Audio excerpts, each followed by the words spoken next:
او يلط المغرب باي صله، انا اللي هقف له. انا سيده مصريه وبعترف اي حد هيجيب سيره المغرب انا اللي هقف له. لما نشوف ونسمع ونرى اللي بيحدث ده، نقول عليه ان انتم عالم في غاية، يعني انتوا عايزين ايه بالظبط من المغرب؟ لما لما اتحاد العاصمة والفريق الجزائري، الفريق الجزائري اللي هنتكلم عليه 100 مرة، يحارب المغرب هذا الحروب، انا هرد عليه. انا هرد عليه ورد بالادب والاحترام.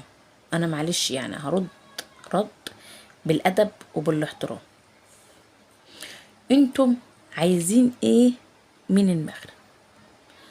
عالدغري بجد. الناس امبارح انتوا رحتوا عندهم، استقبلوكم استقبال فاخر، وفاخر ده من الاخر. ليه بقى يبقى ده الرد بتاعكم؟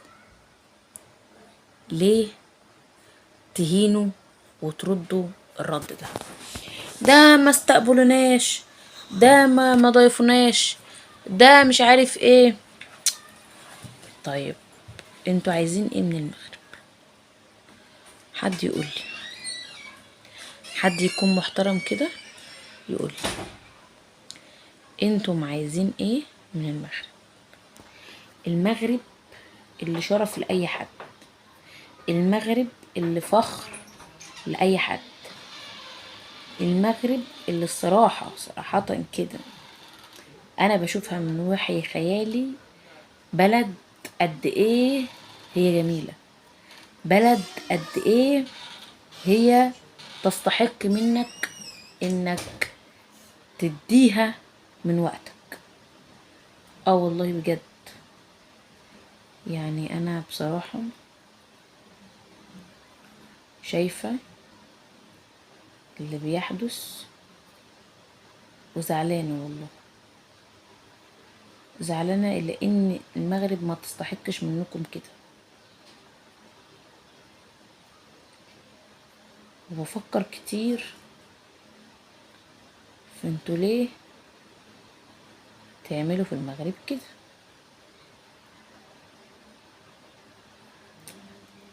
صراحة الموضوع صعب،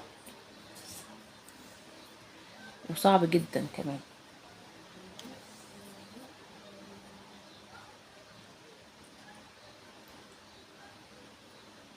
فأنا شايفة من موقع هذا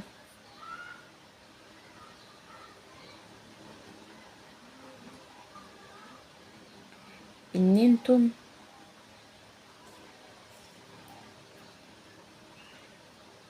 يعني تخلوا بالكم شوية، لان المغرب كبيرة.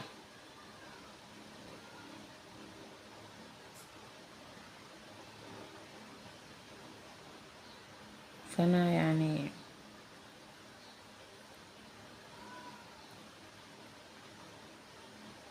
بزعل، والله والله بزعل على اللي انتوا عاملينه في المغرب ده. بزعل على الحروب اللي انتوا بتحاربوها للمغرب، لانها ما تستاهلش منكم هذا الفعل الدنيء. بس ما علينا،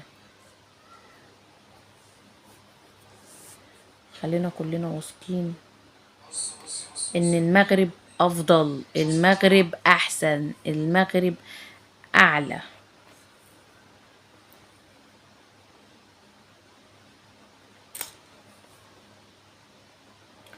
والله يا جماعة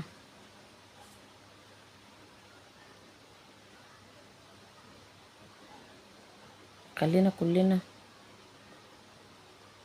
واثقين متأكدين انتصارات المغرب،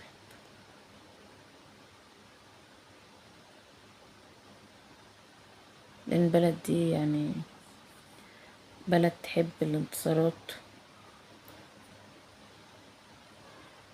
وأكيد تحب تكبر.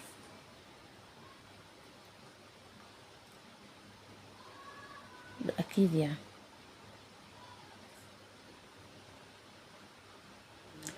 ده اللي أنا واثقة منه.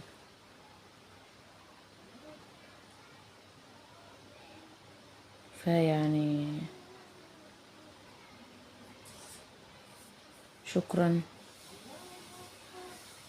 للمغاربة المحترمين اللي بيقدروا الناجحين،